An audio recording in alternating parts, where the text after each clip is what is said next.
ನಮಸ್ಕಾರ. ಬ್ರೇಕ್ ಆದಮೇಲೆ ಮತ್ತೆ ಆಪರೇಷನ್ 108 ವಿಶೇಷ ಕಾರ್ಯಕ್ರಮನ ಮುಂದುವರಿಸ್ತಾ ಇದ್ದೀನಿ.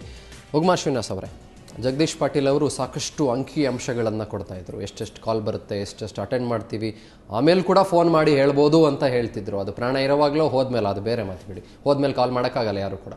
ಅವರ ಹೇಳಿಕೆಗೆ ನಿಮ್ಮ ರಿಯಾಕ್ಷನ್ ಏನು ಸರ್? ಎಲ್ಲವೂ ಸರಿಗಿದೆಯಾ? ಖಂಡಿತ ಯಾವುದೂ ಸರಿ ಇಲ್ಲ. ಜಗದೀಶ್ ಅವರು 108 ವಾಹನದ ಬಗ್ಗೆ ಸಮರ್ಥಿಸ್ಕೊಂಡ್ರು. ಆದರೆ ನಾನು ಆಂಬ್ಯುಲೆನ್ಸ್ ಓಪನ್ ಆದಾಗಿಂದ ಸುದ್ದಿ ಬರೀತಾ ಇದ್ದೀನಿ. ಯಾವತ್ತೂ 108 ವಾಹನ ಜೀವ ಉಳಿಸುವ ವಾಹನವಾಗಿಲ್ಲ, ವೈಕುಂಠ ಯಾತ್ರೆಗೆ ಹೋಗ್ತಾ ಇದೆ ಅಂತ ನನಗೆ ಭಾವಿಸ್ತಾ ಇದೆ. ತುಮಕೂರಿನಲ್ಲಿ ಖಾಸಗಿ ಆಸ್ಪತ್ರೆ ಮತ್ತು 108 ಅವ್ರಿಗೆ ಹಣದಂಧೆಗೆ ತೆರೆದಿಟ್ಟ ಖಜಾನೆ ಆಗಿದೆ. ಯಾಕೆ ಅಂತಂದರೆ ಅಲ್ಲಿ 3 ರಾಷ್ಟ್ರೀಯ ಹೆದ್ದಾರಿಗಳು ಹಾದೋಗುತ್ತೆ, 2 ರಾಜ್ಯ ಹೆದ್ದಾರಿಗಳಿದ್ದಾವೆ. ಕನಿಷ್ಠ ದಿನಕ್ಕೆ 20 ಆಕ್ಸಿಡೆಂಟ್ ಆಗುತ್ತೆ, 50 ಜನ ಸಫರ್ ಮಾಡ್ತಾರೆ. ಅವ್ರು ರೋಗಿಗಳು ಹೇಗೆ ನೋಡ್ತಾರೆ ಅಂತ, ಅವ್ನ ಕೈಯಲ್ಲಿ ಏನಾದ್ರು ಟಚ್ ಸ್ಕ್ರೀನ್ ಮೊಬೈಲ್ ಇದ್ದರೆ ಅವ್ನು ಖಾಸಗಿ ಆಸ್ಪತ್ರೆಗೆ ಕರ್ಕೊಂಡು ಹೋಗ್ತಾರೆ, ರ್ಯಾಡೋ ವಾಚ್ ಇದ್ದರೆ ಒಂದು ಆಸ್ಪತ್ರೆಗೆ ಕರ್ಕೊಂಡು ಹೋಗ್ತಾರೆ, ಏನೂ ಇಲ್ಲ ಅಂತ ಸರ್ಕಾರಿ ಆಸ್ಪತ್ರೆಗೆ ನುಗ್ತಾ ಇದ್ದಾರೆ. ಇದು ಎಲ್ರಿಗೂ ಗೊತ್ತಾಗಿದೆ ಅಂತ ಅಂದ್ಬಿಟ್ಟು ಅವ್ರು ಪರಿಪರಿಯಾಗಿ ಬೆಡ್ಕೊತಾ ಇದ್ದಾರೆ. ಆಸ್ಪತ್ರೆಗೆ ಕರ್ಕೊಂಡು ಹೋಗ್ತಾರೆ, ಅವ್ರು ಯಾರು ಕೇಳಲ್ಲ. ಮನುಷ್ಯರಿಗೇನು ಜೀವ ಉಳಿಸ್ಕೋಬೇಕು ಅಂತ ಅನಿಸಿದೆ. ಒಂದು ಜಾನಪದದಲ್ಲಿ ಒಂದು ಕತೆ ಇದೆ, ಏನು ಅಂತಂದರೆ ಬಡವ್ರಿಗೆ ಸಾವು ಕೊಡಬೇಡ. ಯಾಕೆ ಅಂತಂದರೆ ಸುಡಕ್ಕೆ ಸೌದೆನೇ ಇರಲ್ಲ ಅವ್ರಿಗೆ. ಅಷ್ಟು ಹತಾಶ ಸ್ಥಿತಿಯಲ್ಲಿ, ಅಷ್ಟು ಅಸಹನೀಯ ಸ್ಥಿತಿಯಲ್ಲಿ ಬದುಕ್ತಿರ್ಬೇಕಾದ್ರೆ ಖಾಸಗಿ ಆಸ್ಪತ್ರೆಯವರು ತಮ್ಮ ದಂಧೆ ಮಾಡ್ಕೊಳ್ಳೋಕ್ಕೆ 108ನ ಟೂಲಾಗಿ ಬಳಸ್ಕೊತಾ ಇದ್ದಾರೆ. ಎಸ್ ಶ್ರೀಧರ್, ನೀವೇನಂತೀರಿ? ನೀವು 108 ಆಂಬ್ಯುಲೆನ್ಸ್ ರಾಜ್ಯ ನೌಕರ ಸಂಘದ ರಾಜ್ಯಾಧ್ಯಕ್ಷರು ಕೂಡ ಹೌದು. ಸೊ ನಿಮ್ಮ ಡ್ರೈವರ್ಗಳು, ನಿಮ್ಮ ಸಿಬ್ಬಂದಿಗಳು ಎಲ್ಲ ತುಂಬ ಚೆನ್ನಾಗಿ ಎಲ್ಲ ರೋಗಿಗಳನ್ನು ನೋಡ್ಕೊಳ್ತಾರ, ಏನು ಕತೆ? ಅಲ್ಲ ಸರ್, ಇಲ್ಲಿ ಏನು ಹೇಳಕ್ಕೆ ಒಂದು ಬಯಸ್ತೀನಿ ಅಂತ ಹೇಳಿದರೆ, ಈ ಒಂದು ಸರ್ವಿಸ್ ಸ್ಟಾರ್ಟ್ ಆಗಿ ನವಂಬರ್ 1 ಬಂತು ಅಂತಂದರೆ 5 ವರ್ಷ ಪೂರೈಸುತ್ತೆ. ಈ 5 ವರ್ಷದಲ್ಲಿ ಎಷ್ಟು ಪ್ರಾಣಗಳು ರಕ್ಷಣೆ ಮಾಡಿದ್ದಾರೆ 108 ಎಂಪ್ಲಾಯೀಸ್ ಸಿಬ್ಬಂದಿಗಳು.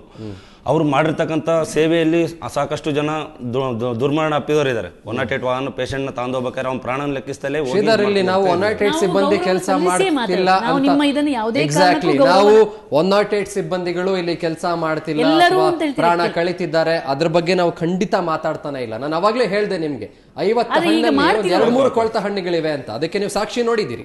ಅದಕ್ಕೇನಂತೀರಿ? ಅದೇ ಸರ್, ಈಗ ನಾವು ಇದು ಈ ಒಂದು ವಿಷಯಕ್ಕೆ ಸಂಬಂಧಿಸಿಪಟ್ಟಂಗೆ ನಮ್ಮ ಮಾನ್ಯ ಸಚಿವರು ಹೇಳಿದ್ದಾರೆ, ಅವ್ರ ವಿರುದ್ಧ ಏನಿದೆಯಲ್ಲ ಅವ್ರನ್ನ ಈ ಕೂಡಲೇ ಅಮಾನತಿನಲ್ಲಿ ಇಟ್ಬಿಟ್ಟು ಅದ್ರ ಮೇಲೆ ತನಿಖೆ ಮಾಡಿಬಿಟ್ಟು ಕ್ರಮ ತಳ್ಳ್ರಿ ಅಂತ. ಇವತ್ತು ನಮ್ಮ ಸಂಸ್ಥೆಯವರು ಸಾಕಷ್ಟು ಅಧಿಕಾರಿಗಳನ್ನ ವಹಿಸಿಬಿಟ್ಟು ಅದಕ್ಕೆ ಆಲ್ರೆಡಿ ಅಮಾನತಿನಲ್ಲಿ ಇಟ್ಟು ಇದು ಮಾಡಿದ್ದಾರೆ. ಅದು ನಿಜವಾಗ್ಲೂ ಅವರು ಮಾಡಿರ್ತಕ್ಕಂಥ ಇದನ್ನೆಲ್ಲ ಸಾಬೀತಾಯ್ತಂದ್ರೆ ಅವ್ರ ಮೇಲೆ ಕ್ರಮ ತಗೊಂಡು ಅಂಥವ್ರು ಮತ್ತೆ ಈ ರೀತಿ ರಾಜ್ಯದಲ್ಲಿ ಯಾವುದೇ ಸಿಬ್ಬಂದಿಗಳು ಮಾಡಬಾರ್ದು ಅನ್ನೋದು ನಾನು ಎಲ್ಲ ಸಿಬ್ಬಂದಿಗಳು ಎಚ್ಚರ ಕೊಡ್ತೀನಿ. ಮತ್ತು ಈ ರೀತಿ ಮಾಡೋರಿಗೆ ಯಾವತ್ತು 108 ನೌಕರ ಸಂಘದಿಂದ ಸಪೋರ್ಟ್ ಆಗಿರ್ತಿದಿರ್ತ ಅನ್ನೋದನ್ನ ಮರ್ತ್ಕೊಳ್ಳಿ. ಏನಂದ್ರೆ 108 ನೌಕರ ಸಂಘಟನೆ ಇರೋದು ಎಂಪ್ಲಾಯ್ ಕಷ್ಟ ಇದೆ, ಏನಾದ್ರು ತೊಂದರೆ ಆಗ್ತಿದೆ, ಬೇರೆ ಕಡೆಯಿಂದ ನಮ್ಗೇನೋ ಸಾರ್ವಜನಿಕರಿಂದ ಆಗಿರ್ಬೋದು, ನಮ್ಮ ಸಂಸ್ಥೆಯಿಂದ ಆಗಿರ್ಬೋದು, ಸರ್ಕಾರದಿಂದ ಅಂಥ ವಿಷಯಗಳು ಕೇಳಕ್ಕಿದೀವಿ ಹೊರತು ಇಂಥವೆಲ್ಲ ಜನಗಳಿಗೆ ಇಂಥ ಒಂದು ದಂಧೆ ಮಾಡಿ ಈ ರೀತಿ ಮಾಡೋದ್ರಿಂದ ಅಂತಲ್ಲ. ಇದನ್ನ ನಾವು ಈ ವಿಷಯದ ಬಗ್ಗೆ ನಮ್ಗೆ ಯಾವ ರೀತಿಯೂ ಮಾಹಿತಿ ಇಲ್ಲ. ನಿಮ್ಮ ಮಾಧ್ಯಮದ ಮುಖ ನೋಡಿದಾಗ ನಾವು ಅದನ್ನ ಎಲ್ಲ ನಾವು ಕಾಲ್ ಮಾಡಿದ್ವಿ. ನಮ್ಗೇನು ಆಶ್ಚರ್ಯ ಆಯ್ತು, ಯಾಕಂದ್ರೆ ಗಣೇಶ್ ಹಬ್ಬದಲ್ಲಿ ಊರಲ್ಲಿದ್ವಿ. ಹಂಗೆ ನಮ್ಮ ಎಂಪ್ಲಾಯೀಸ್ಗಳು ಮತ್ತೆ ನಮ್ಮ ಆಫೀಸರ್ಸ್ಗಳು ಮತ್ತೆ ಬೇರೆ ಅಧಿಕಾರಿಗಳು ಕಾಲ್ ಮಾಡಿರಿ, ಏನ್ರಿ ನಿಮ್ದು ಹಿಂಗೆ ರೀತಿ ಬರ್ತಿದೆ ಅಂತ. ಆಮೇಲೆ ಆಶ್ಚರ್ಯಪಟ್ಟು ಆಮೇಲೆ ನಾನು ಬೇರೆಯವ್ರ ಮೊಬೈಲಲ್ಲಿ ರೆಕಾರ್ಡ್ ಆಗಿತ್ತು. ಆ ರೆಕಾರ್ಡಲ್ಲಿ ನನಗೆ ಆಶ್ಚರ್ಯ ಆಯ್ತು ನೋಡಿ, ಏನಪ್ಪ ಈ ರೀತಿ, ಯಾಕಂದ್ರೆ ನಮ್ಮ ಎಂಪ್ಲಾಯ್ನೇ ಮಾತಾಡಿರೋದು. ನೀವು ಮುಷ್ಕರ ಮಾಡಿದಾಗ ಮಾಧ್ಯಮದವರಂತೂ ಪೂರ್ಣ ಮನಸ್ಸಿನಿಂದ ಸಪೋರ್ಟ್ ಮಾಡಿದ್ದಾರೆ, ಜನಸಾಮಾನ್ಯರು ಸಪೋರ್ಟ್ ಮಾಡಿದ್ದಾರೆ. ಆಗ ನಿಮ್ಮ ನೋವಿಗೂ ಸ್ಪಂದಿಸಿದ್ದಾರೆ. ನಮ್ಮ ರಾಜ್ಯದ ಜನತೆಗಾಗಿರ್ಬೋದು, ನಮ್ಮ ರಾಜ್ಯದಲ್ಲಿ ಇರ್ತಕ್ಕಂಥ ಪ್ರತಿಯೊಬ್ಬ ಮಾಧ್ಯಮದ ಮಿತ್ರರಿಗಾಗಿರ್ಬೋದು ನಾವು ಯಾವತ್ತೂ ಚಿರನಾಗಿರ್ತೀವಿ. ಆದ್ರೆ ಈ ಒಂದು ರೀತಿ ಮಾಡೋದನ್ನ ನಾವು ಕಷ್ಟ ಯಾವ ರೀತಿ ಪಬ್ಲಿಷ್ ಮಾಡಿರೋ ಅದೇ ರೀತಿ ನಮ್ದ್ರಾಗ ಈ ರೀತಿ ಇರೋದನ್ನ ನೀವು ಮಾಧ್ಯಮ ಮಿತ್ರರೇ ಪ್ರಸಾರ ಮಾಡಿರ, ಅದ್ರ ಬಗ್ಗೆ ನಾವು ನಿಜವಾಗ್ಲೂ ಸ್ವಾಗತ ಮಾಡ್ಕೊಂತೀವಿ. ಆದ್ರೆ ಅಂಥವ್ರ ಮೇಲೆ ಕ್ರಮ ತಗೊಂಡು ನಿಜವಾಗ್ಲೂ ಅವ್ರು ಮಾಡಿದಾರೆ ಅಂತ ಇದಾದ್ರೆ ಅಂಥವ್ರ ಮೇಲೆ ಕ್ರಮ ತಗೊಳ್ಳಿ ಅಂತೇಳಿ ನಾವಿನ್ನೇ ಶಿಫಾರಸು ಮಾಡಕ್ಕೆ ನಾವು ಹೇಳಿದ್ವಿ. ಅಲ್ಲೇ ನಮ್ಮ ಕಡೆಯಿಂದ ಯಾವುದೇ ರೀತಿ ಅಬ್ಜೆಕ್ಷನ್ ಇಲ್ಲ. ಓಕೆ, ಉಗ್ಮಾ ಶ್ರೀನಿವಾಸ್ ಅವರೇ, ಇಲ್ಲಿ ಒಂದು ಪ್ರಶ್ನೆ ಕಾಡುತ್ತೆ. ಏನು ಅಂತಂದ್ರೆ 108 ಸಿಬ್ಬಂದಿಗಳು ಅಥವಾ ಕೆಲವರು ಯಾರೋ ದುಡ್ಡಿನ ಆಸೆಗೋಸ್ಕರ, ಏನೋ ಸಂಸಾರಕ್ಕೆ ಸ್ವಲ್ಪ ದುಡ್ಡು ಬೇಕು ಅಂತನೋ, ಕಮಿಷನ್ ಬರುತ್ತೆ ಅಂತನೋ ಆಸೆಗೋಸ್ಕರ ಈ ರೀತಿ ಕೆಲಸಗಳನ್ನ ಮಾಡ್ತಾರೆ. ಬಟ್ ಆ ಕೆಲಸಗಳ ಮಾಡಕ್ಕೆ ಕುಮ್ಮಕ್ಕೆ ಯಾರು ಕೊಡ್ತಿರೋದು? ಖಾಸಗಿ ಆಸ್ಪತ್ರೆ ವೈದ್ಯರು. ಅವರ ನೈತಿಕತೆ ಎಷ್ಟು ಅನ್ನೋದಿಲ್ಲಿ ಪ್ರಶ್ನೆ ಮಾಡಬೇಕಾಗತ್ತೆ ಅಲ್ವಾ ಸರ್ ನಾವು? ಯಾಕಂತಂದ್ರೆ ಅಲ್ಲೊಬ್ರು ಹೇಳ್ತಾ ಇದ್ರು, ಯಾವುದೋ ಒಂದು ಅಮರ್ದೀಪ್ ಆರ್ಥೋಪೆಡಿಕ್ ಸೆಂಟರ್ ಅಂತೆ, ಏನೋ ಮೇಲ್ಗಡೆ ಮುರಿದೋಗಿದ್ರೆ 4,000 ಅಂತೆ, ಕೆಳಗಡೆ ಮುರಿದೋಗಿದ್ರೆ 8,000 ಕಮಿಷನ್ ಅಂತೆ, ಇನ್ನೆಲ್ಲ ಮುರಿದೋಗಿದ್ರೆ 10,000 ಕಮಿಷನ್ ಅಂತೆ. ನೈತಿಕತೆ ಎಲ್ಲಿ ಹೋಗ್ತಿದೆ ಸರ್ ಡಾಕ್ಟರ್ಗಳದು? ವೈದ್ಯ ನಾರಾಯಣ ಹರಿನ ಅಥವಾ ಹರ್ಕೊಂಡು ತಿನ್ನೋನ ಇದು? ಖಂಡಿತ ಚಂದನ್, ಗ್ರಾಮೀಣ ಭಾಗದಲ್ಲಿ ಯಾರಾದರೂ ರೋಗಿಗಳನ್ನ ಆಸ್ಪತ್ರೆಗೆ ಸೇರಿಸೋ ಬದಲು ದೇವಸ್ಥಾನಕ್ಕೆ ಕರ್ಕೊಂಡು ಹೋಗ್ತಾ ಇದ್ರು. ನಾವೆಲ್ಲದು ಮೂಢನಂಬಿಕೆ ಜನರದು ಅಂತಿದ್ವು. ಆದ್ರೆ ಈಗ ಅನಿಸ್ತಾ ಇರೋದು ಅಸಹಾಯಕತೆ. ಖಾಸಗಿ ಆಸ್ಪತ್ರೆಗೆ ದುಡ್ಡು ಕೊಡೋಕ್ಕಾಗಲ್ಲ, ಅವರು ಪ್ಯಾಕೇಜ್ ಮಾತಾಡ್ಕೊಂಡ್ಬಿಟ್ಟಿದ್ದಾರೆ. 50,000, 1,00,000. ನೀವು 50,000 ಇಲ್ಲ, ನೀವು ಒಂದು ಸಣ್ಣ ಏನೋ ಚಿಕಿತ್ಸೆ ತೊಗೊಳಕ್ಕೆ ಆಗಲ್ಲ ಅಂತ ಸ್ಥಿತಿ ಬಂದ್ಬಿಟ್ಟಿದೆ ಅಂತ ಅಂದ್ಬಿಟ್ಟು. ಉದಾಹರಣೆಗೆ 108 ವೆಹಿಕಲ್ಗೆ 10% ಕೊಡ್ತಾರೆ, 15% ಕೊಡ್ತಾರೆ ಅಂತಂದ್ರೆ ರೋಗಿಗಳ ಹತ್ರ ಎಷ್ಟು ಸುಲಿಗೆ ಮಾಡ್ತಾರೆ. ನೀವು ಮಿನಿಮಮ್ ಅಂತಂದ್ರೆ 50,000 ರೂಪಾಯಿ ಏನಾದ್ರು ಇದಾಯ್ತು ಅಂತಂದ್ರೆ, ಖರ್ಚಾಯ್ತು ಅಂದ್ರೆ 5,000 ರೂಪಾಯಿ ಕಮಿಷನ್ 108 ಹೋಗುತ್ತೆ.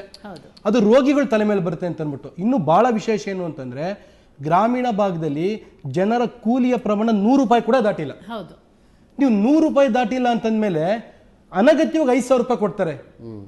ಸರ್ಕಾರಿ ಆಸ್ಪತ್ರೆ ಆಗುವಂತ ಕೆಲಸವನ್ನು ಇವರೇ ಬಿಡಲ್ಲ, ಇವರು ಖಾಸಗಿ ಆಸ್ಪತ್ರೆಯವರೇ ಬಿಡಲ್ಲ, ಎಳ್ಕೊಂಡ್ ಬಂದ್ಬಿಡ್ತಾರೆ ಅಂತ ಅಂದ್ಬಿಟ್ಟು. ನಾವೆಲ್ಲ ನೋಡ್ತಾ ಇದೀವಿ. ಮೊದಲಲ್ಲಿ ಏನಪ್ಪಾ ಅಂತಂದ್ರೆ ವೈದ್ಯಕೀಯ ಅನ್ನೋದು ಸೇವಾ ಕ್ಷೇತ್ರ ಅಂತ ಅಂದ್ಬಿಟ್ಟು. ನೀವೆಲ್ಲ ಬೆಂಗಳೂರಿನಲ್ಲೋ ಅಥವಾ ಬೇರೆ ಬೇರೆ ಎಲ್ಲಾ ಭಾಗದಲ್ಲಿ ನೋಡಿ ಹೋಲ್ಡಿಂಗ್ಸ್ ಇರುತ್ತೆ, ಏನು ಅಂತಂದ್ರೆ ನಮ್ಮ ಆಸ್ಪತ್ರೆಗೆ ಬನ್ನಿ ಅಂತ ಅಂದ್ಬಿಟ್ಟು. ಇದನ್ನೇ ತೋರಿಸುತ್ತೆ ಏನು ಅಂತಂದ್ರೆ ಇದು ಸೇವಾ ಕ್ಷೇತ್ರ ಆಗ್ಬಿಡ್ತಿಲ್ಲ, ದಂಧೆ ಆಗ್ಬಿಡ್ತಿಲ್ಲ. ಇದೆಲ್ಲದಕ್ಕೂ ಟೂಲ್ ಆಗಿ ಇವ್ರು ಬಳಸ್ಕೊಂತಿರೋದು ಯಾರು, ನಾನು 108. ಆಮೇಲೆ ಇನ್ನೊಂದೇನಂದ್ರೆ, ಈಗ ನಾವು ಸ್ಟೋರಿ ಮಾಡಿದಾಗ ನಮ್ಗೊಂದು ಕಾಲ್ ಬಂತು, ಏನಂದ್ರೆ ನೀವು ಬಡವರ ಹೊಟ್ಟಿಗೆ ಯಾಕೆ ಹೊಡಿಯಕ್ ಹೋಗ್ತಿದ್ದೀರಿ ಅಂತ.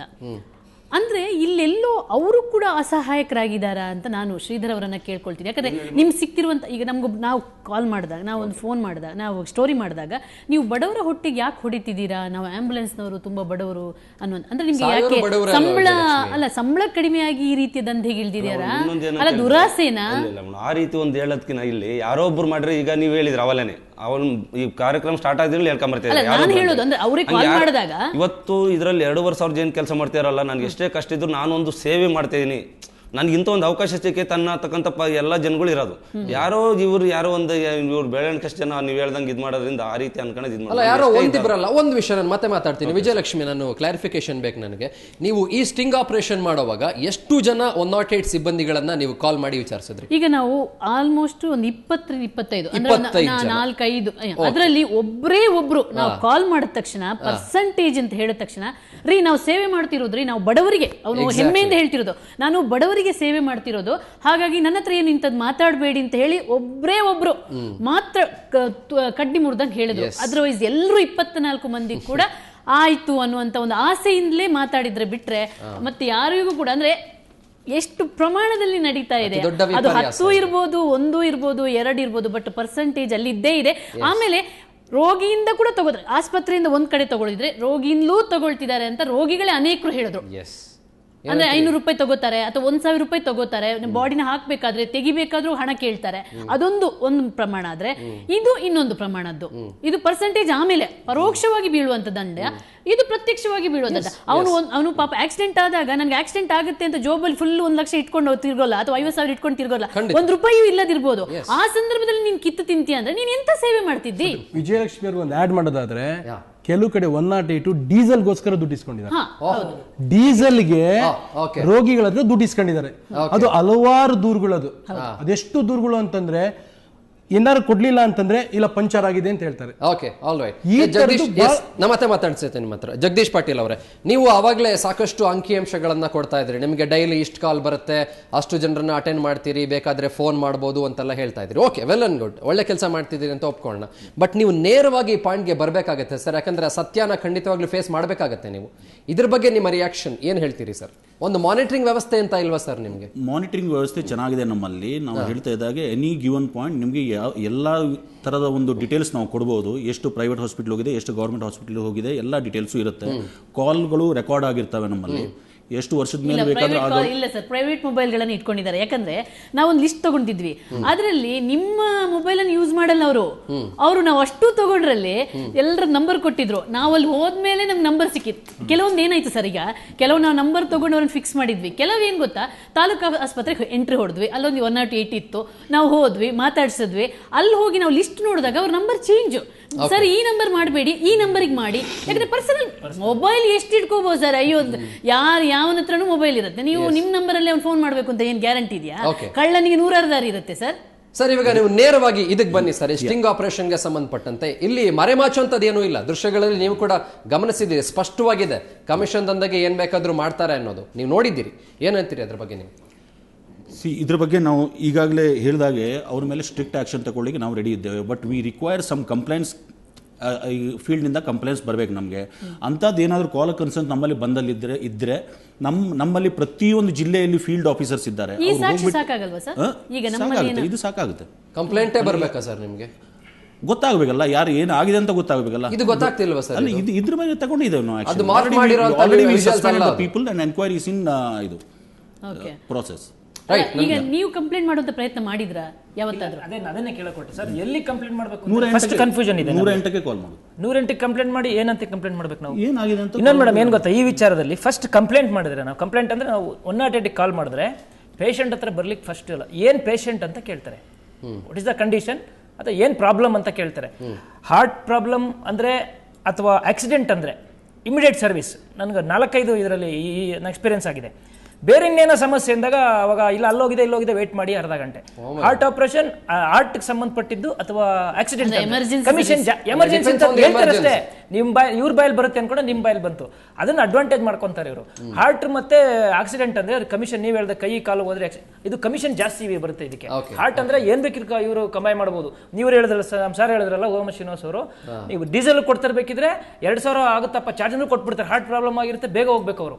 ಇದನ್ನ ಅಡ್ವಾಂಟೇಜ್ ಅಂದ್ರೆ ಇವರ ಅಸಹಾಯಕತೆಯನ್ನ, ಅವರ ದೌರ್ಬಲ್ಯವನ್ನ ಅಡ್ವಾಂಟೇಜ್ ಮಾಡ್ಕೊಂಡು ಈ ರೀತಿ ಸುಲಿಗೆ ನಡೀತಾರೆ. ಕಂಪ್ಲೇಂಟ್ ಮಾಡಬೇಕು ಅಂದ್ರೆ ಎಷ್ಟು ಕಂಪ್ಲೇಂಟ್ಗಳು ಅಂತ ಮಾಡೋದು, ಇದು ವಿಚಾರ ಅಷ್ಟೇ ನಾವು ತೋರಿಸಿರೋದು. ನೀನು ರಾಜ್ಯದ ಹಿಡಿತಕ್ಕೆ ನಾವು ಹೋಗ್ತಾ ಇದ್ರೆ ಈ ತರ ಸಾವಿರಾರು ವಿಚಾರಗಳು ನಮ್ಮ ಕಣ್ಮುಂದೆ ಬರ್ಬೋದು. ಎಸ್, ನಾನು ಮತ್ತೆ ಮಾತಾಡ್ತೀನಿ. I'll get back to you. ಈಗ ಒಂದು ಪುಟ್ಟ ಬ್ರೇಕ್ ಇರುತ್ತೆ, ಬ್ರೇಕ್ ಆದ್ಮೇಲೆ ಮತ್ತೆ ಚರ್ಚೆ ಮುಂದುವರಿಯುತ್ತೆ.